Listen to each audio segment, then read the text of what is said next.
Sold this lot of 1923 Master, what is it called? The Master Library, over the weekend. They are from, did I already say it? 1923. They look like this. There are 8 plus an additional one, so it's actually 9 in the lot. 8 volumes, and there's another book. This was a pickup that I did. I don't know if you remember, I made a video about it. 15 tubs of books that I picked up, and I finally sold this. So this one went for like $23.69, something like that, plus shipping.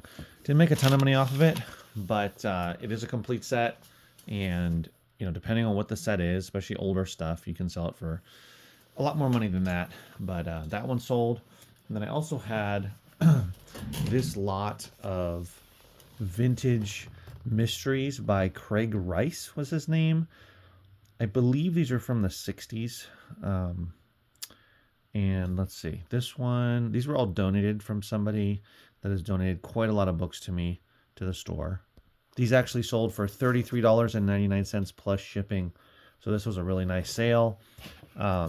These took a few, let's see, when did they get these? Actually, this only took, I got these on April 11th, last month. So it's only taken about a month, a little over a month for them to sell. Not too bad. If you get a good amount of same author, books by the same author, this wasn't a ton. I think this was like maybe 10-ish, 10, 12 books. It's worth taking a look, unless it's something super, super, unless it's like James Patterson or Clive Cussler. Those don't tend to do very well.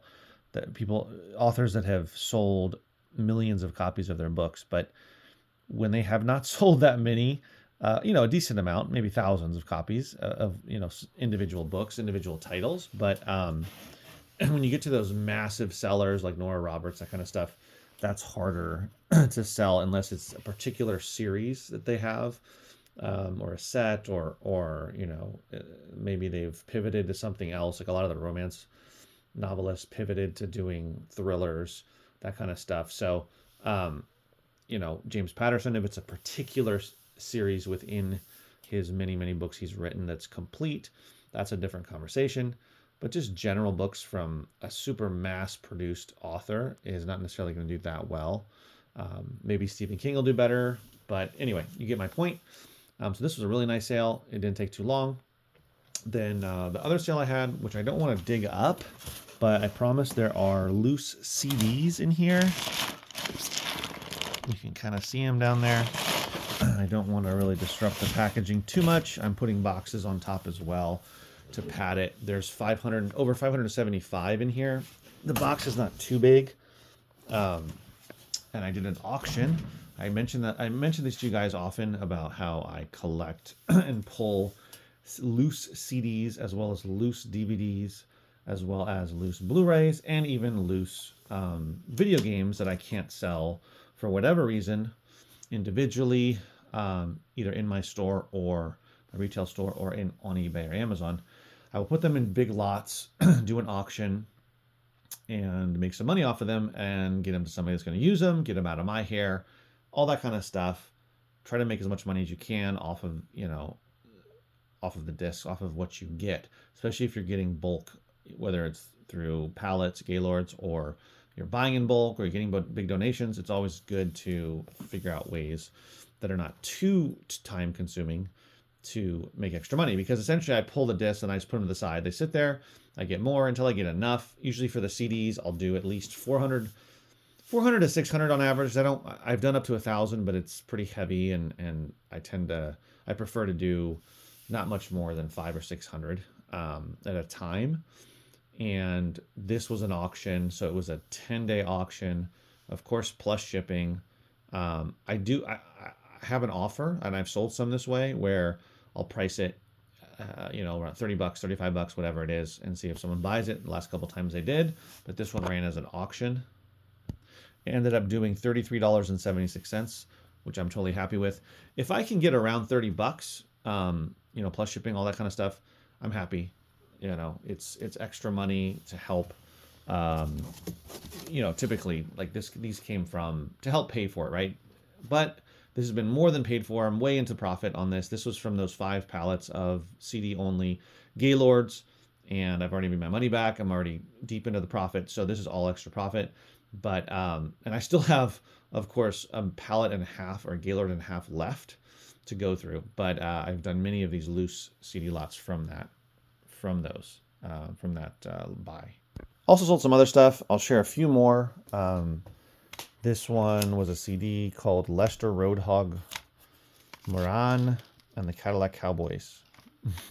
This one sold for over $20. It sat for quite a while. Came from a Gaylord from probably a couple of years ago. Sometimes things sit, and I had it priced much higher, but I ended up selling for over 20 bucks. I'm happy with that.